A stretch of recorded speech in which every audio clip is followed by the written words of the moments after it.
we trained every consultant that we hired in, we had a little sales clinic we did for them. And it all starts with sales as a service. It's part of our service offering, and it's expected of you.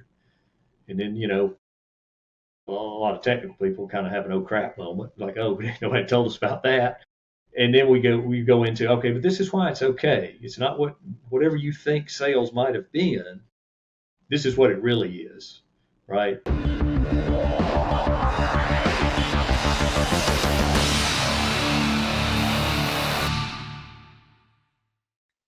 This podcast is brought to you by Fast Slow Motion, a team of expert consultants that have helped thousands of growing businesses build scalable systems on the Salesforce and HubSpot platforms. To learn more, visit fastslowmotion.com. Welcome to the Fast Slow Motion podcast, where we teach you how to build a business you love while enjoying your life. I'm your host, Sam Donaghey.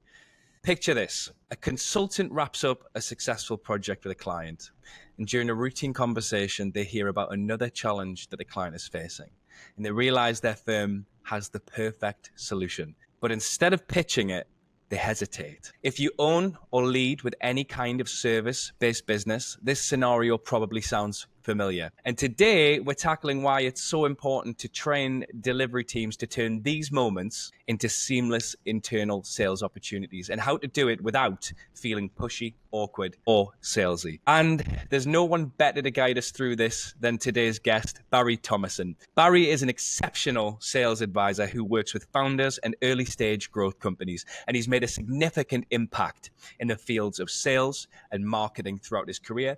And he currently holds the position of entrepreneur in residence at the New Venture Accelerator in the Harbert College of Business at Auburn University. And Barry is no stranger to us here at Fast Slow Motion either, because he also played a pivotal role here in helping to build the company for 8.5 years before retiring in December 2022. Barry, it's awesome to have you here again on the show today. Thank you, Sam. It's always great to be back with the Fast Slow Motion team. Well, 100%. Barry, before we dive into the how, let's bring this to life. Share an example of a delivery team member that you've seen successfully drive internal sales. What did they do right? Yeah, I tell you, I'll give you a composite more than an individual. Having, as you said, finished my career at Fast Slow Motion, there's so many individuals just on that team that are great examples. But, it's number one is just awareness. Every now and then look up from the work that's on your plate and pay attention to what's going on around you is part of it. And two, just, always having that service provider mindset. You're engaged with a client because they need your help, and they may need your help in ways they haven't thought of yet or are unaware of, or you may see something that, based on your experience, needs to be pointed out. And so it's like a combination of curiosity and being willing to suggest solutions, put some ideas in play, that kind of thing. A lot of it could just be kind of conversational, just as the work ebb and flows and goes by, and you see things, it's got to see something, say something kind of mindset. So Barry, why should service firms focus on training their delivery teams for internal sales? What makes this such an important strategy, would you say? Well, apart from the training aspect, it's good business. If you want to try to scale a professional services firm on 100% new clients, you're probably not going to make it. A healthy professional services firm, a firm like Fast Slow Motion, is probably going to get 70, maybe even 80% of their business from recurring work in existing clients. So it's great for the bottom line, but it's also great for the client too, because you're in there, you have a relationship, you're very aware of what goes on, what they're good at, what they're not good at.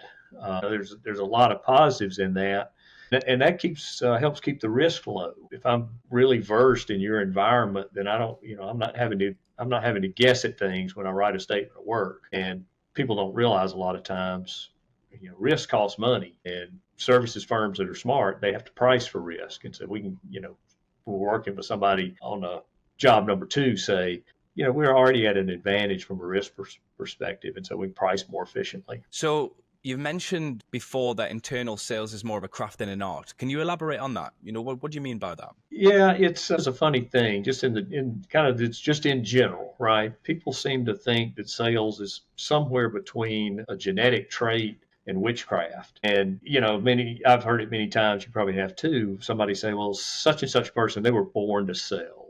They're a natural seller, that kind of thing. And there are personality traits that come into play, but sales is a craft. There's nothing magic about it. It's just a set of practices and processes. And if you work at it, you can get at least okay at it. Some people surprise themselves and get very good at it. A lot of times I use the analogy of, if you set me on a hillside with an easel and a canvas and some paint and some paintbrushes and say, tell me to paint the landscape. That requires an artist, and there is an innate kind of genetic component to that. And I don't have it. I don't have the sense of light, space, and scale, and shadow, and color, and all that stuff. So you're not going to get a very good result. But if you give me a bucket of paint and tell me to paint a house, I can probably do it. And the more I do it, the better I'll get at it. Because it's a craft. It just figure out kind of how to do it, figure out some basic steps, and just repeat those steps, and you'll get better at it. So that's kind of how I contrast the two. And it's a benefit to everybody, right? Because would you agree with the statement that you're always selling? Everything is a negotiation. Definitely. Whether there's an exchange of money or not, you're certainly often trying to influence and persuade, which is a component of sales. So yeah, like it or not. So the common misconception is that sales is dirty or dishonest. So why do you think people view sales as dishonest, and how can we go about changing that perception in a service-based business? Yeah, some of that, I think, it just gets down to folklore. It's just kind of always been that way. Maybe goes back, hundreds of years when people went, the early salespeople went around selling these tonics and elixirs and things. It really weren't anything but moonshine in a bottle. And maybe some of it comes from that, and some of it is earned by some companies who engage in some shady practices and do some different things. But it doesn't have to be that way. Sales done right is just another kind of service. At Fast Slow Motion and some other companies I've worked with in the past where we've taught the professional staff how to sell. That's where we start the discussion. Because if you think about it, if you call up the sales line, the 1-800 number at some company, somebody answers the phone on the other end, what are they going to say? How can I help you? That's service, right? So you just kind of have to break through the old mindset, and a lot of it is just by your execution, right? Be honest, be direct, don't say yes to everything, and be helpful. And you'll demonstrate to the other folks that, okay, this is different. This is different. Yeah, I've heard that as well. Cold calling, for instance, when you're calling up somebody else out of the blue, they're not expecting that, right? It's not a warm lead, it's not a hot lead, it's a cold call. And you almost feel as the caller that you're stepping on their toes, right? You've interrupted their day. But if you see yourself as adding true value on that call and you're providing a service, then, it's not going to be the same sort of feeling on the call. What kind of advice do you have for people who might be in an industry where they might not be adding value as a salesperson, right? And they are maybe selling something that doesn't offer true value? Is it time to get out of that situation and find something new? Or is there a way around that to try and, become successful? I think you should always try to bring it back to, how are we both going to win in this transaction? And, if you can't do that, then maybe you want to think about a different environment for yourself. If you don't want to do that, well, maybe that's just a different problem altogether, right? You may just be one of those kind of folks that like, look, I'm going to do whatever I can to get these deals, close this business, and let the chips fall where they may. That's a different problem that, you have to self-correct that problem or get thrown in jail, Yeah. One or the other, I guess. So Barry, many delivery team members hesitate, right, when it comes to sales. They're often worried about coming off as pushy or they're stepping outside their role. How do you help them overcome that mindset? Yeah, the first thing is a lot of the pushy part of sales is in the area of trying to initiate that first contact and get established with a new prospective client, where you have to persist and you have to work to get in front of somebody. Well, and if you're on a delivery team in a professional services environment, that doesn't exist. You're already inside, right? So that's the first thing. And then the next thing is, as I said, you want to teach your folks from the outset that,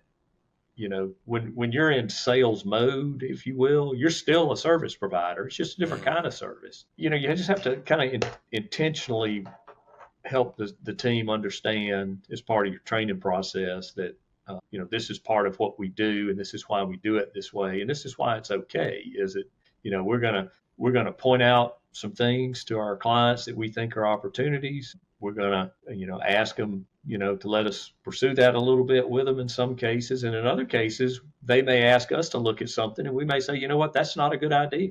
And we may cost ourselves a little money in the near term. But again, it's always we're approaching it from, look, we're here to leave this client better off than we found them. Sometimes that means showing them something they weren't aware of. Other times it means don't let them go over a cliff. Then we're doing that. And as long as we're doing that, we're going to be fine. So that's always worked for me. Like at Fast Slow Motion, we were teaching the team, and in other companies, I've done the same thing. Barry, you've also said that delivery teams have a unique inside view into a client situation. What advantages does this give them? Well, number one, they're just in there, right? So, the first thing is, when you're in a professional services sale, it's a risky transaction to start with, because at the point you sign the agreement to do the work, there's no value conveyed. If you buy a product, you sign the contract, you get the product, right? So, if you sign the contract and at some point in time, I'm going to give you a Salesforce or HubSpot implementation, or I'm going to provide you with some kind of consulting or new process, it's all perspective, right? When you're on the inside, you've got a better view of what's going on internally. You know where the client has strengths and weaknesses. A lot of times that will be you may be aware of some things like in their technical environment that are dicey that might cause you problems. They may have some process issues that may cause some problems. More often than not, there's probably what I call peopleware issues that might cause you problems. Or like who on the inside can deliver what they say, and who comes to meetings and who does their homework and all that kind of stuff. So those are some things that really help. And then all of that again drives towards more efficient pricing, because I understand the environment so much more. I don't have to price in a lot of risk. Just you're working from a lot more informed position. And then when it comes to timing, how can delivery teams identify the right moment to introduce new services or solutions once they're inside, and how can they do it in a way that feels seamless for the client? Yeah, a lot of it has to do with, just it's part of the rhythm of the engagement. So a lot of these things might come up where you're in some kind of a status review meeting or something like that, or you're reviewing some work product or some delivery or that kind of thing. And it just kind of naturally kind of falls out of the conversation. Other times, you might be engaged and working, and the client just bring you something that's kind of outside the project because you've been a reliable delivery person. They bring it to you and like, hey, do you know anything about this particular thing? I'd like to learn a little bit more about it. So a lot of times it presents itself like that. When it doesn't, and when you've just got an idea that you want to bring up, I think the biggest thing is don't bring it up right after you just made a mistake and the client's mad at you. And that happens, right? Yeah. Or if some kind of crisis has erupted inside the client's organization, it could well not have anything to do with you or your work, but something's going on, something bad's happened. Don't do it then, right? Just be smart, use your common sense. You'll know when it's time. That's really good advice. And Barry, you've also shared that existing clients are the best environment to try new methods and technologies. Right? You kind of just alluded to that, right? The timing has to be right when you do this. But why is that, and how can it lower risk for both the firm and the client? Yeah, when if you think about that, when you're a service provider and you're delivering on an engagement, really all you're doing is, every day you've got a set of promises you've made. You got a list of tasks you're going to be working on, and every day you deliver some work. So you're approaching this from the perspective of the clients thinking of you as, hey, this person makes promises, and this person seems to make promises come true on a regular basis. So if I can trust you in little things, and I can trust you in other things or bigger things, right? So there's a real kind of a behavioral element to it. And so what happens is, like let's say you have a client that you're working on just a regular Salesforce implementation work, and they come to you and say, hey, we really need to explore this some kind of AI agent work, which everybody is looking at these days. And you may say, to yourself, well, I've never really done that before. But to the extent you feel like you can do it, that you've got the ability to learn the things you need to learn, and you can deliver for the client, you say, go ahead and say, yeah, let's take a look at that together. You may be able to do a little bit of uncompensated work to kind of get the ball rolling or something like that. But again, as long as you've delivered in the past, they would just as soon just have you solve the next problem and not have to do a bunch of thinking and worrying about it. Contrast that with your brand new relationship with a brand new client if they approach you in that setting, they're going to want to know, where else have you done this work? Because they've never seen you deliver any work, right? So the point is there's so much power. You accumulate so much currency, if you will, by saying what you're going to do and then doing what you said you were going to do. I guess just to close that out on just the risk side, if you're smart about that, it de-risk it for the client, because if you've got a good client relationship, you're going to bend over backwards to keep it. And so if let's say you're moving into a new technical area and you haven't quite figured everything out yet, you're going to get it figured out and not going to cause any damage to that client relationship. You're not going to charge them extra for your mistakes or missteps, that kind of thing. You're going to handle it. And that's just good relationship management. And Barry, in your experience, what would you say the top challenges are when you're training delivery teams for internal sales? Well, the first thing, it's not really that hard to train, because you can kind of get it down to some pretty simple fundamentals, like we said at the top. Or just get your eyes and ears open, ask, point things out, be observant, those kind of things. I think where it's harder is, if you're going to be good at this, it's more of a cultural thing. And so it's okay. This is and in fast slow motion, right? When you get trained in sales when you're a delivery person. And the company I worked for before Fast Slow Motion, which was a software engineering firm, we trained every consultant that we hired, and we had a little sales clinic we did for them. And it all starts with sales as a service. It's part of our service offering, and it's expected of you. And then, a lot of technical people kind of have an oh crap moment, like nobody told us about that. And then we go into, okay, but this is why it's okay. It's not whatever you think sales might have been. This is what it really is, right? It's and then obviously part of your culture is what you will and won't tolerate. And then you train that, okay, we're not in there to advance our agenda over theirs. We're in there to help them. We're in one of the ways we help them. There's really kind of 3 levels of service, from lowest to highest. The first level is your client has a problem. The client kind of has an idea how to solve it. They just need you to do the work. The next level is client has a problem. They don't know how to solve it. So they need you to figure out how to solve it. And then the highest level is the client doesn't know they have a problem, or doesn't know there's an opportunity at hand. And if you don't point it out, they're not going to know. You're, shedding light on a blind spot, keeping them getting run over from behind by a train, right?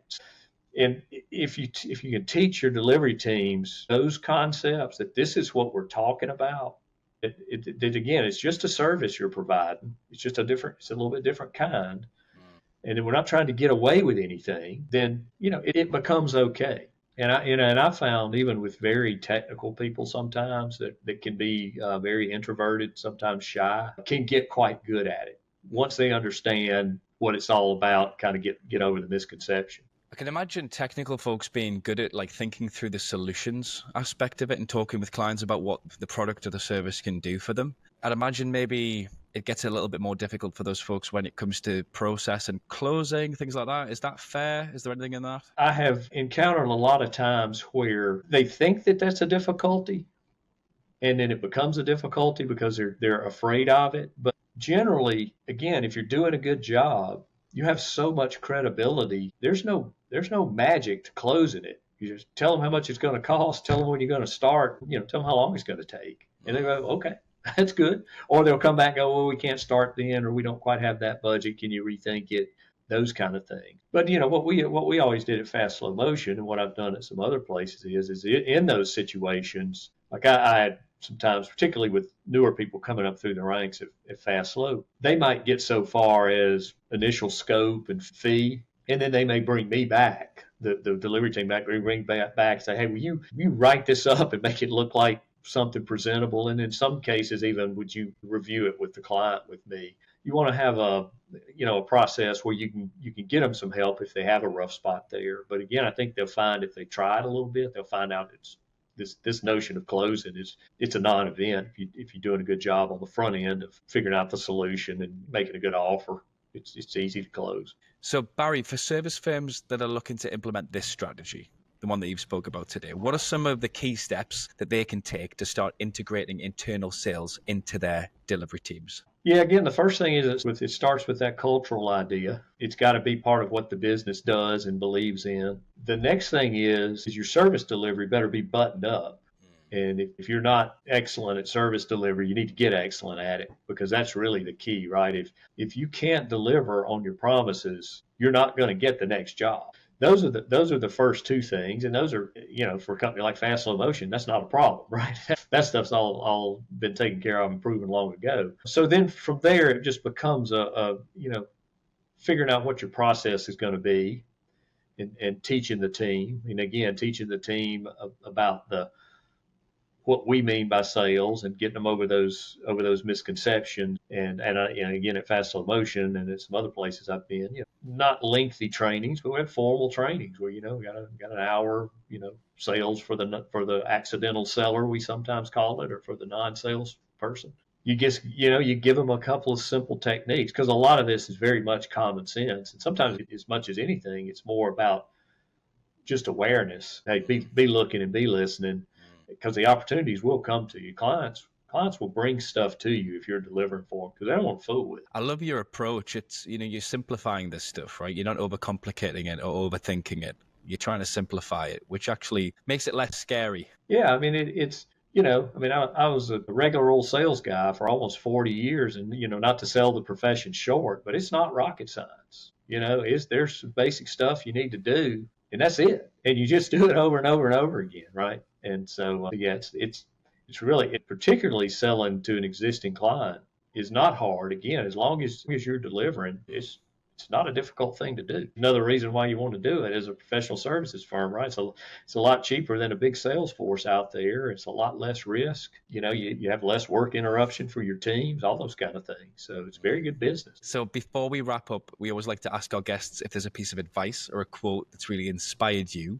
along your journey that you'd like to share. Yeah, I was listening to a podcast a month or so ago, and the guest was Seth Godin. And he really summed up a big part of what we were talking about today, the misconception of sales. And what he said was, sales is not hustle. Sales is not pushing something on somebody. A good salesperson creates the conditions for somebody to get what they want. They allow them to feel comfortable going ahead. And that's pretty much it. Barry, it's been awesome to see you. Thank you so much again for being on the podcast today. Thank you, Sam. Always great to be back with y'all. Well, that wraps up today's episode of the Fast Slow Motion podcast. A big thank you to Barry for walking us through how service firms can leverage their delivery teams for internal sales and unlock untapped revenue potential. Remember to subscribe to the podcast on your favorite podcast platform and check out past episodes at fastslowmotion.com/podcast. And as always, if you have any topics that you'd like to hear more about or questions about what we've covered in an episode, you can send us your requests and questions to us at fastslowmotion.com/podcast feedback.